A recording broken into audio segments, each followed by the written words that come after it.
लेकिन ये जो तनवीर इलियास साहब के साथ हुआ है इसका हमें भी इंतहाई दुख है। ये आज़ाद कश्मीर में ये इससे पहले नहीं हुआ, ऐसा नहीं होना चाहिए था। लेकिन ये जो कोई एहतजाज का तरीका है या दूसरे को चोर या खड़ा होकर रोड में कहना, पहले तुम आप खुद देखो कि जो तनवीर इलियास साहब के साथ जो लोग थे, जो उन्होंने साथ अपने मीडिया जो अपना साथ रखा हुआ था या उनके मशीर वगैरह थे, उन्होंने कितने क्या किया और उनकी क्या पोजीशन थी।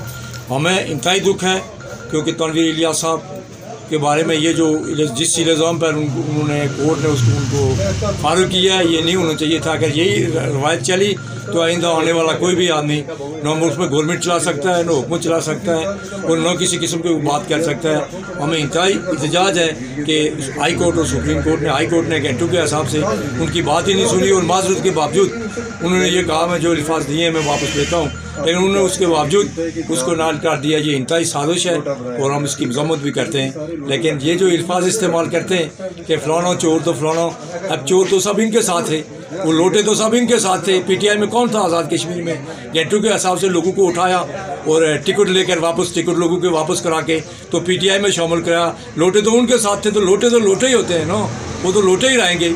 वो तो कभी किसी पार्टी के साथ नहीं रह सकते क्योंकि उनका अपना मुफाद होता है। इसलिए पीटीआई का मुफाद भी आने में था तो इंशाल्लाह वो इसी तरह जाएंगे भी।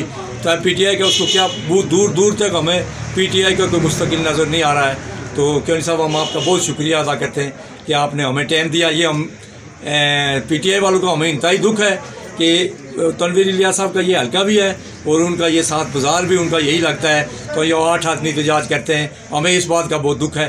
तो मैं इसी पर मुजाहिद बुक डिपो पानियोला 30 साल से आपकी खिदमत में पेश मुजाहिद बुक डिपो पानियोला और गिरदनवा के तमाम स्कूल्स और कॉलेजेस की कुतुब और यूनिफॉर्म दस्तियाब है। फ़ोटो स्टेट की सहूलत के साथ मुजाहिद book depot, main road, पानियोला, Azad Kashmir.